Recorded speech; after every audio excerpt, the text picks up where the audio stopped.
नमस्कार. जनता दरबारामध्ये आपणा सगळ्यांचं हार्दिक स्वागत. निरनिराळ्या सकारात्मक प्रयत्नांची माहिती आपण आपल्या जनता दरबारमधून करून घेत आहोत. आणि मंडळी, ह्या क्षणाची अतिशय सकारात्मक किंवा अतिशय चांगली बातमी आहे आणि ती अशी आहे की मान्सून आता उंबरठ्यावर येऊन ठेपलेला आहे. या मान्सूनच्या आगमनाची वर्दी भरलेल्या काळ्या सावळ्या ढगांनी किंवा आभाळांनी आपल्याला दिलेली आहे. थंडगार वारे वाहू लागलेले आहे. त्यातच वळीवाच्या पावसाने नगारे वाजवले आहेतच. क्षितिजाकडे नजर टाकलीत ना तरी सर्वदूर एक चैतन्य पसरलेलं दिसते. नांगरलेल्या शेताच्या बांधावरून बळीराजा पावसाला वाट दाखवतोय. गेली 3 वर्ष तुझी खूप प्रतीक्षा केली, पण तू बरसलाच नाहीस. यावेळी मात्र मनापासून बरस. आमच्याकडून काही चुका झाल्या असतील तर आम्हाला माफ कर. पाऊस राजा, आता इथून पुढे आम्ही तुला अध्यारूत अजिबात धरणार नाही. तू बरसावस म्हणून आम्ही सारे जण तुझी आळवणी करू. तू दिलेलं जलदान आम्ही पुरवून पुरवून वापरू. तुझ्या बरसण्यानीच आमच्या पुढच्या पिढ्या जगणार आहेत. साऱ्या जीवसृष्टीवर तुझे अनंत उपकार आहेत. हे उपकार आम्हाला फेडायचे नाहीयेत तर दिगंतापर्यंत पाऊस राया आम्हाला तुझ्या ऋणात राहायचे. हे देवघेवीचं नातं जपायचे. आमच्या साऱ्यांच्या डोळ्यांच्या थेंबाची आण आहे. पाऊस देवा, तू बरस, मनापासून बरस. आम्हाला वरदान दे, तुझी साथ दे. आम्ही सारे जण हातात हात घालून ही धरणी माता सुंदर साजरी गोजरी ठेवण्यासाठी सतत प्रयत्न करू. मंडळी, आपण सारे जण मिळून ही शपथ घेऊया, पावसाचं स्वागत करूया आणि त्यासाठी जनता दरबारमध्ये सामील होऊया. जास्तीत जास्त संख्येने जनता दरबारमध्ये सामील व्हा. त्यासाठीच तुमचा आमचा सर्वांचा जनता दरबार.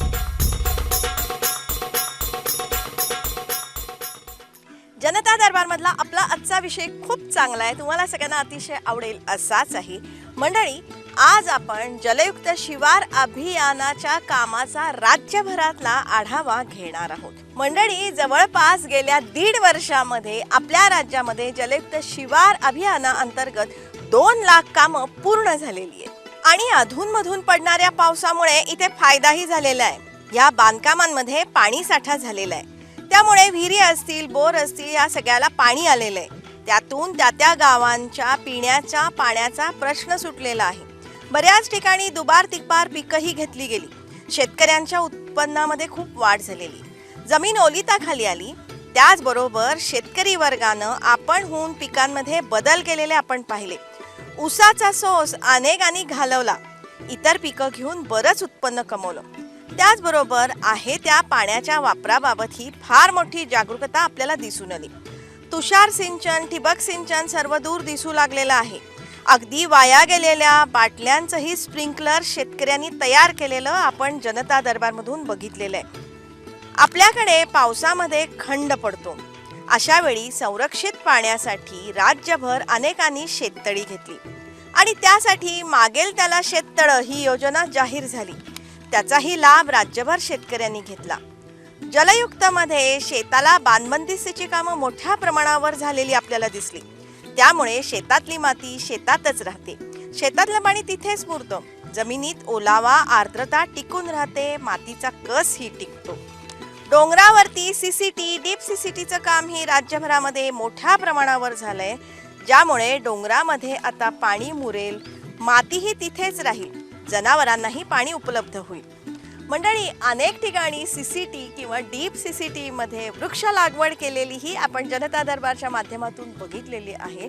आणि त्यासाठी गावागावांनी नर्सरी किंवा रोपवाटिका तयार केल्या आणि त्यातली झाडं यांनी या डीप सीसीटी मध्ये किंवा सीसीटी मध्ये लावलेलीही आपण बघितलेली आहेत.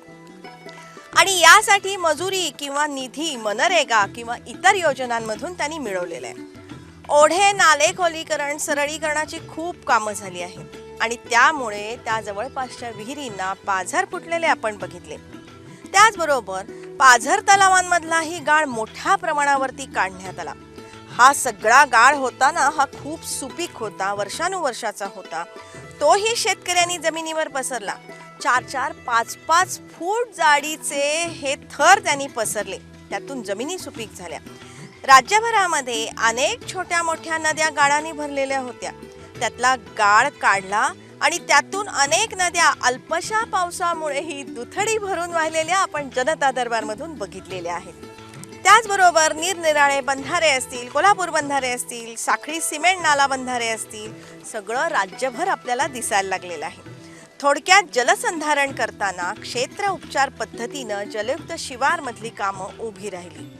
मंडळी, आपण जनता दरबारच्या माध्यमातून जलयुक्त शिवारसाठी राज्यभर दौरा करतोय.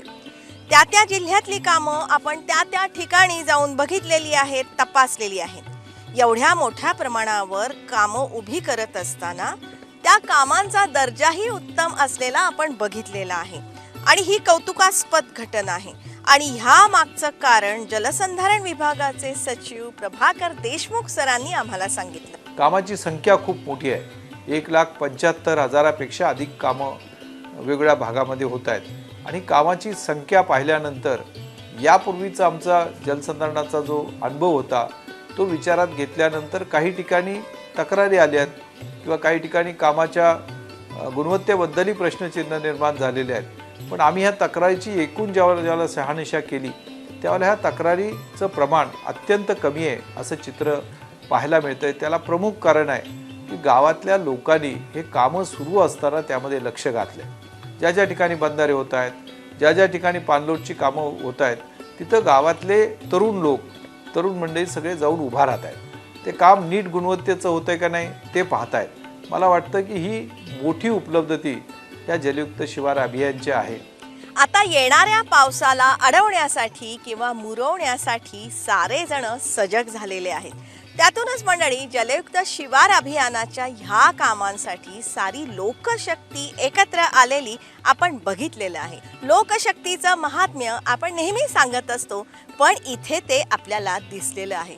अशाच प्रकारे जर का आपण सारेजण एकत्र आलो तर आपल्या ह्या लोकशक्तीतून आपल्या समोर येणारी प्रत्येक समस्या आपण सोडवू शकतो. आपल्या सगळ्यांचं जगणं आपण सुकर करू शकतो आणि याचा दाखला आपण जलयुक्त शिवार अभियानाच्या कामांमधून बघू शकतो. त्यातल्या लोकसहभागातून आपल्याला हे सारं जाणवेल. मी गेले 19 दिवस फील्डवर दौरा करते. मध्ये 1-2 दिवस मी फक्त मंत्रालयात होते कारण अधिवेशनाचा बराच गॅप पडला आणि मग नंतर मी सातारा, सांगली, पुणे, नांदेड, परभणी, धुळे, लातूर आणि औरंगाबाद, जालना या सगळ्या जिल्ह्यांमध्ये मी फील्डवर जाऊन आले आणि या सगळ्या जिल्ह्यांमध्ये जलयुक्त शिवारचे कामं पाहण्याकडे माझा कल जास्त होता आणि वॉटर कॉन्झर्वेशनच्या काय वेगवेगळ्या प्रॅक्टिसेस प्रत्येक जिल्ह्यात आपापल्या परीने चालू आहेत हे पण मी पाहिलं आणि त्यांच्याकडनं खूप शिकायला मिळालं. तर माझ्या जिल्ह्यामध्ये जे चित्र आहे तेच दुसऱ्या जिल्ह्यांमध्ये सुद्धा असंच आहे. कार्यक्रम आम्ही देतो, 4 होतात 15 आणि लोकांची एवढी गर्दी, एवढा महिलांचं प्रचंड त्याच्यामध्ये समावेश आहे. याचं कारण हा महिलांचा विषय आहे, हा शेतकऱ्यांचा विषय आहे आणि हा गावातला एकूणच सेन्सिटिव्ह विषय आहे. त्यामुळे जलयुक्त शिवारचं मागे वळून मी पाहताना मला यश काय दिसतं हे मला माहीत नाही. मागे वळून पाहिल्यावर मला खूप परिश्रम दिसत आहेत, पण मला पुढे जेव्हा मी जाते भविष्यामध्ये, जर टाईम मशीननी पुढे जाते तर जलयुक्त शिवार एक प्रचंड यशस्वी योजना दिसते आणि जलयुक्त शिवार दुष्काळमुक्त महाराष्ट्रासाठी एक संजीवनी होणार आहे. ह्या सगळ्या एकूण कामकाजामध्ये लोकांचा सहभाग यामध्ये मोठ्या प्रमाणात व्हावा असं अपेक्षित होतं. आम्हाला सुरुवातीला वाटत होती की लोक चळवळ व्हावी, लोकांनी हा कार्यक्रम हातामध्ये घ्यावा आणि त्यासाठी आम्ही सातत्यानं आग्रह केला आणि मला खूप आनंद आहे की हाच कार्यक्रम हा खऱ्या अर्थानं सर्व लोकांचा कार्यक्रम झालेला आहे.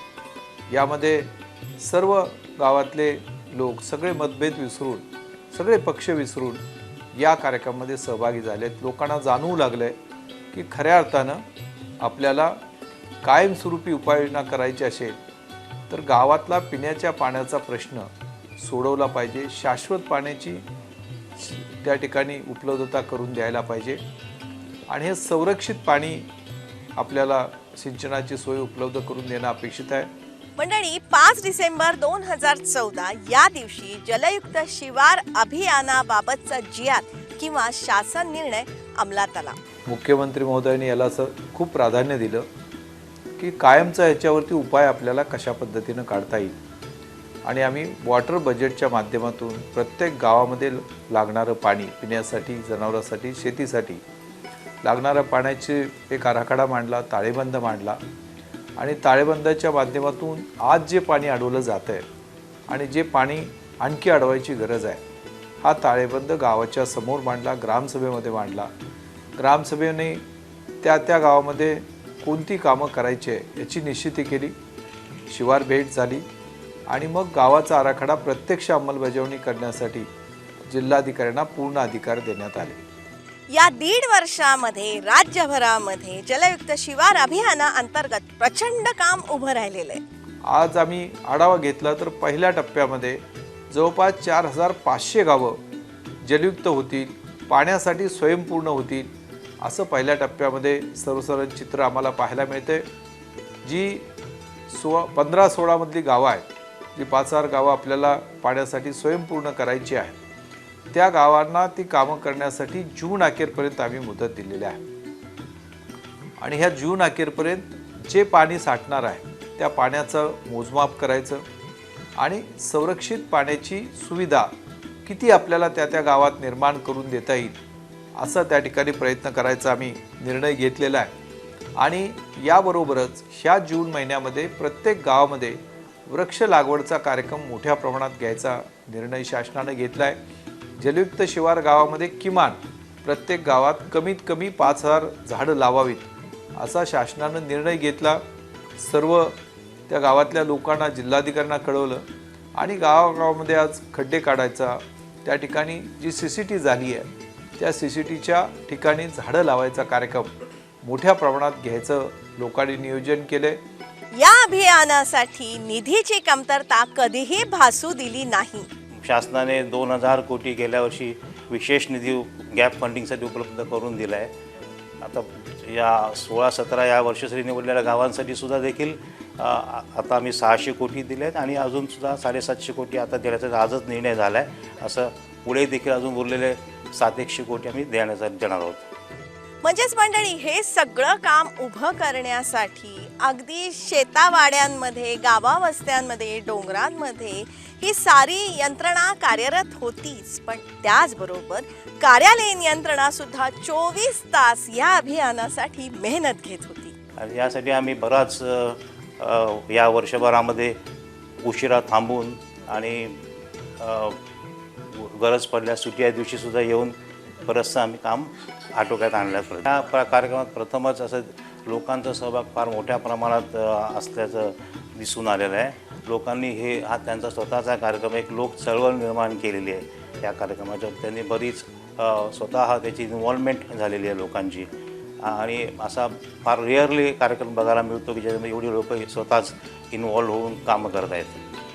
आणि ही सगळी कामं राज्यभरामध्ये योग्य प्रकारे होत आहेत की नाही हे तपासण्यासाठी अगदी माननीय राज्यपाल महोदय असतील, मुख्यमंत्री महोदय असतील, जलसंधारण मंत्री, जलसंधारण राज्यमंत्री, जलसंधारण सचिव आणि इतर संबंधित राज्यभरामधल्या कामांची प्रगती तपासत होते. तुमची एवढी मेहनत, एवढं कौतुक, एवढं प्रेम हीच कारण आहे की सामान्य माणसापर्यंत विकास जावा.